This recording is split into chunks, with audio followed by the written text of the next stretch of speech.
Bonsoir Axel Poniatowski, merci d'être sur le plateau de BFM TV. Vous êtes le président de la Commission des Affaires étrangères à l'Assemblée nationale et député UMP du Val d'Oise. On a entendu tout à l'heure le président Sarkozy faire un premier point sur ce G20 totalement monopolisé par la crise grecque et qui a dit le message adressé à l'ensemble de la classe politique grecque a été entendu, cela devrait faciliter la tâche à tout le monde.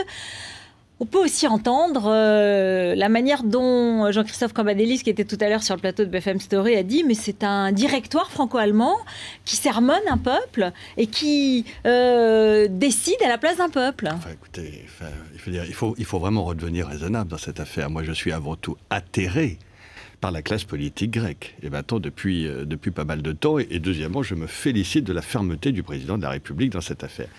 Enfin, qu'est-ce que c'est que cette affaire de référendum qu'on sort de son chapeau il y a maintenant 24 heures, alors que ça fait des jours, des semaines, des mois qu'on négocie son propre plan de sauvetage, les Grecs, pour savoir comment on va sortir de cette situation. Et puis tout d'un coup, on décrète qu'on va faire un référendum alors qu'on a pris des engagements qui étaient des engagements fermes. Tout ça n'est pas sérieux. Il y a maintenant une crise politique en Grèce qui se surajoute à la crise économique. Mais très franchement, la situation de la Grèce et des Grecs eux-mêmes et de la classe politique grecque et de M. Papandréou et des autres, ça donne l'impression d'être dans une situation grand-guignolesque. Ça devient grotesque. Ah, vous êtes extrêmement sévère, mais sur la forme, après on va parler du fond. Parce que sur la forme, ce qu'on a entendu ce soir de la part de Nicolas Sarkozy et d'Angela Merkel, qui va encore plus loin, parce qu'elle dit « moi je veux des faits, même pas seulement des déclarations ». Oui, parce que maintenant il le faut. Voilà, on a le sentiment que le référendum semble reporté, excusez-moi, au calendrier grec, c'est un mauvais jeu de mots, mais ça veut dire aussi qu'on a la France et l'Allemagne et la Commission européenne qui disent il faut faire ce qu'on dit. D'ailleurs, si vous voulez, mais quel est le sérieux qu'il faut donner à cette affaire de référendum? Je veux dire, c'est apparu il y a 24 heures. C'était un chantage, c'était une manipulation, c'était quoi? C'est à la fois, à mon avis, la gestion par M. Papandréou d'une situation politique interne. Je veux dire, on n'en a jamais parlé, jamais il n'en avait parlé à ses partenaires tout au long des négociations qu'il y avait eu, et tout d'un coup, il sort une affaire de référendum parce qu'il ne sait pas comment se sortir de cette affaire, il ne sait pas comment calmer les choses, il est en minorité dans son propre pays, et moi j'y vois une question de survie politique pour lui-même. Je veux dire, je trouve que ça ressemble beaucoup à tout ça, mais je trouve fondamentalement que ça n'est pas sérieux. Vous comprenez, les Grecs, ils sont rentrés dans la zone euro en 2001. C'est-à-dire 2 ans après que la zone euro ait été créée. Parce qu'en 1999, on considérait qu'ils n'étaient pas prêts. On les a laissés rentrer. Malheureusement, en 2001, ils n'étaient toujours pas plus prêts. Et ça fait 10 ans qu'ils trichent. C'est-à-dire, ça fait 10 ans qu'ils communiquent des chiffres qui sont des chiffres faux, complètement faux, notamment au niveau de leur endettement qui était bien supérieur à ce qu'ils nous ont toujours communiqué. Il y a un moment donné où il faut qu'on arrête les choses et il faut qu'on cadre les choses. Et c'est ce que fait Nicolas Sarkozy et il a raison. On voit bien que depuis l'attitude ferme qu'il a prise ce matin, ce soir, il n'est plus franchement question de référendum. Oui. Donc tout ça, très franchement, donne une impression qui n'est pas sérieux. Excusez-moi, mais je crois comprendre que le parti d'opposition à M. Papandréou, qui appartient à la famille politique de Nicolas Sarkozy et d'Angela Merkel, c'est pas le sujet. Le sujet. En tout cas, ce parti-là, la Nouvelle Démocratie, ne voulait pas non plus, ne voulait même pas du tout appliquer le plan d'austérité et le plan d'aide, enfin les conséquences du plan d'aide à la Grèce. Mais bien sûr, parce qu'on voit bien qu'ils ont tous des difficultés à un moment donné où il faut payer les choses. Vous comprenez, la Grèce a vécu sur un trait de vie extraordinaire. Vous avez un énorme problème de paiement des impôts en Grèce. On sait bien que tout le monde triche. Vous avez des administrations qui ne fonctionnent pas. Autrement dit, la Grèce est dans un état de déliquescence qui est avancé. Et vous voyez, c'est pour ça que moi, aujourd'hui, je ne suis plus inquiet par l'effet de domino dont on parle au niveau de la crise de l'euro. Je ne suis plus inquiet. Parce que jusqu'à maintenant, on était dans une situation où finalement, l'éjection éventuelle de la Grèce eût été de la responsabilité des membres de la zone euro. Aujourd'hui, c'est plus ça. Ce soir, ça n'est plus ça.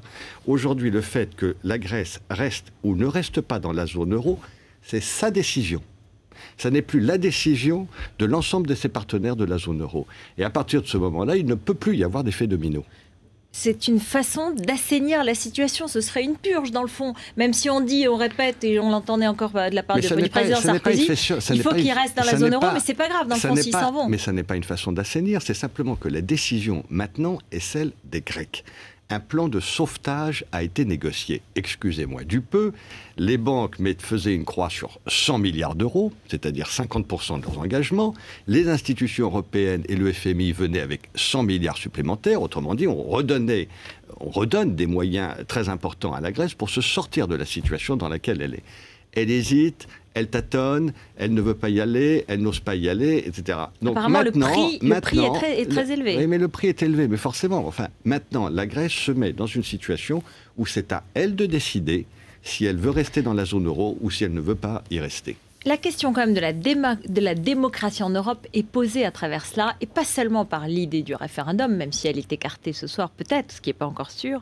C'est aussi par la manière dont les Allemands, qui ont consulté le Bundestag parce que la Cour constitutionnelle de Karlsruhe les y obligeait, ou en tout cas les y encourageait vivement, dans le fond, ça nous renvoie, nous, Français et autres Européens, à cette question de la démocratie. Est-ce que vous souhaitez, vous, parlementaire, président de la Commission des Affaires étrangères, être associé à une décision du Conseil européen, de l'Union européenne, comme ça s'est passé en Allemagne avant l'accord donné par Angela Merkel? Mais chez nous, ça marche correctement. Avant chacun des conseils européens, il y a toujours un débat à l'Assemblée nationale. Un débat, mais pas un vote, un débat. D'accord, mais il y a un débat, il y a une majorité qui soutient le gouvernement et ça se passe bien. Vous savez, la grande leçon de ce que nous vivons actuellement, c'est qu'en fait, il y a besoin d'une gouvernance économique européenne. Et qu'est-ce que ça veut dire, une gouvernance économique? Ça veut dire, avant tout, que dès l'instant où il y a union monétaire, ce qui est le cas avec l'euro, il faut qu'il y ait union budgétaire. On ne peut pas continuer à tolérer une situation où finalement chacun des pays décide d'elle-même quel sera le niveau de son déficit budgétaire. Donc on est d'accord, nous, pour être extrêmement rigoureux sur notre propre budget. Il le faut. Et donc, on s'attend... Ça sera la grande leçon, vous savez, même le fameux déficit des 3%, hein, pour rester dans les paramètres de Maastricht. Moi, ce que je peux vous dire, c'est que ça sera insuffisant. On ne pourra plus tolérer d'avoir tous les ans 3% de déficit. Il va falloir arriver à une situation où nous aurons un déficit zéro. Parce que 3% de déficit, ça veut quand même dire pour la France, par exemple, 50 milliards. Très très loin. Ça veut dire 50 milliards d'euros d'emprunt. Est-ce que vous êtes prêt, vous, à 6 mois d'une élection présidentielle, à dire aux Français très clairement, vous allez vous serrer la ceinture et vous allez avoir des impôts supplémentaires, des réductions de dépenses de l'État de façon très forte? C'est ça que ça veut dire. Madame Elkrief, on n'entend pas tellement ça quand même. On n'a pas besoin de le dire aux Français. Ah bon? Non, parce que les Français s'en rendent compte très bien tout seuls.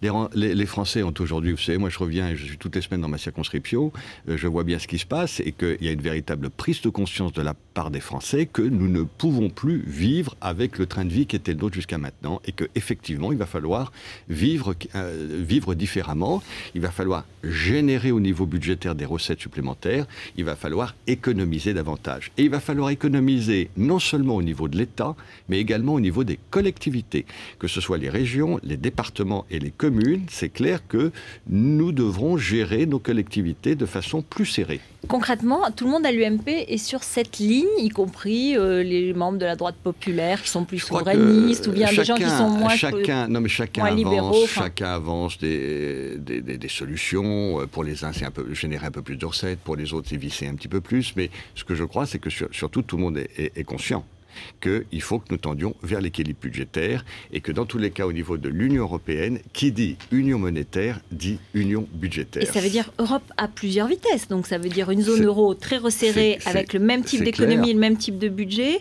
et puis les autres pays, ou les plus pauvres, ou ceux qui sont en dehors de l'euro, out. Mais c'est évident qu'il y aura une Europe à deux vitesses, il y aura une Europe de la zone euro.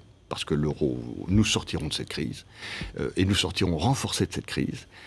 Et puis vous aurez une Europe qui est celle qui n'est pas dans la zone euro et qui vivra à une vitesse qui est différente. Et cela, le président Sarkozy, s'il est candidat, le dira franchement et clairement aux Français et il prendra les moyens nécessaires. On ne peut que se louer de ce qu'a fait le président Sarkozy depuis maintenant 2 ans. Je veux dire, il a pris à chaque fois juste, excusez du peu, les bonnes décisions. Et il est parfaitement conscient de la gravité de la situation. Je crois qu'il l'a parfaitement expliqué lors de son émission de télévision l'autre jour. Et d'ailleurs, ça a été plutôt bien reçu par les Français. Et en réalité, le président, il est décidé à dire la vérité et à dire ce qu'il faut faire. Même sur la forme, encore une fois, je reviens aux reproches de la gauche là ce soir, sur le ton, peut-être un peu impérieux. Mais non, vous savez, c'est la gravité de la situation qui fait qu'il faut qu'il se monte ferme, et il faut qu'il se mette ferme avec la Grèce notamment. Écoutez, ce qui se passe depuis exactement 48 heures avec la Grèce, ça n'est juste pas sérieux. Alors justement, on est en direct avec Marietta Karamanli. Vous êtes députée socialiste française dans la Sarthe et vous êtes née à Athènes, oui, et vice-présidente du groupe d'amitié France-Grèce. Merci beaucoup d'être en direct avec nous. Voilà, on entendait Axel Poniatowski dire ce qui se passe en Grèce, ça n'est pas sérieux. Il faut être ferme parce que nous sommes tous concernés. Écoutez, je ne partage pas le point de vue de mon collègue parce qu'on ne peut pas dire qu'il n'est pas sérieux. Je dis, la proposition de Papandréou, à un moment donné, de renvoyer vers un référendum, on ne peut pas le contester. D'ailleurs, personne sur l'ensemble des rangs du Parlement n'ont critiqué négativement, forcément, le fait de recourir à l'opinion publique. Par contre, je dirais, c'est vrai que ça demande du sérieux. Je pense que depuis maintenant plusieurs mois, le gouvernement grec essaie d'avancer finalement et porte chaque fois de nouvelles mesures, des contraintes donc pour la population. Ces contraintes sont vraiment draconiennes, ces mesures sont mal vécues par la population. On ne peut pas non plus ne pas voir cette désespérance face à cette crise économique, politique et sociale.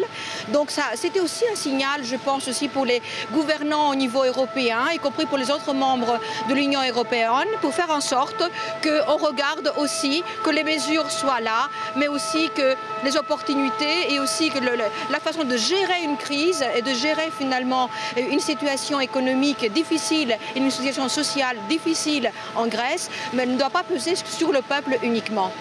Madame Karamanli, vous avez le sentiment ce soir que M. Papandréou peut rester Premier ministre en Grèce alors qu'il semble sans majorité et l'opposition demande sa démission, ou alors est-ce que c'est un gouvernement d'union nationale qui peut voir le jour ? Écoutez, le gouvernement d'union nationale, il a été demandé depuis très longtemps. J'ai cru comprendre que l'opposition n'a pas souhaité de faire partie de cette union nationale et n'a pas souhaité, pour le moment, voter le pacte, voter finalement le programme.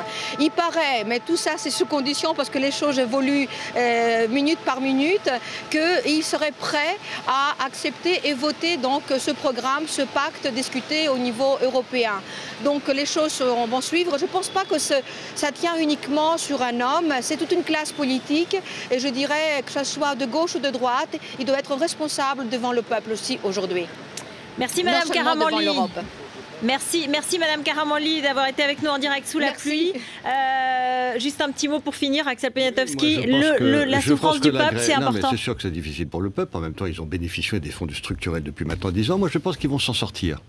Je pense qu'ils vont s'en sortir, que ça va être un moment qui est douloureux pour eux, mais ils vont s'en sortir tout simplement qu'ils n'ont pas d'autre choix que d'accepter le plan de sauvetage, parce que si la Grèce sortait de la zone euro, pour eux, ça voudrait dire l'effondrement du pays. Et les Grecs en sont bien conscients. Et par conséquent, est-ce qu'on va assister à la création d'un gouvernement un peu technique, de transition jusqu'aux futures élections? Moi, je pense que M.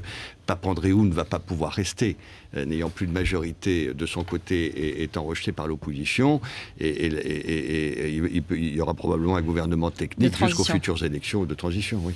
Merci beaucoup Axel Poniatowski d'être venu sur le plateau de BFM TV. Restez avec nous après le journal de Jean-Rémy Baudot.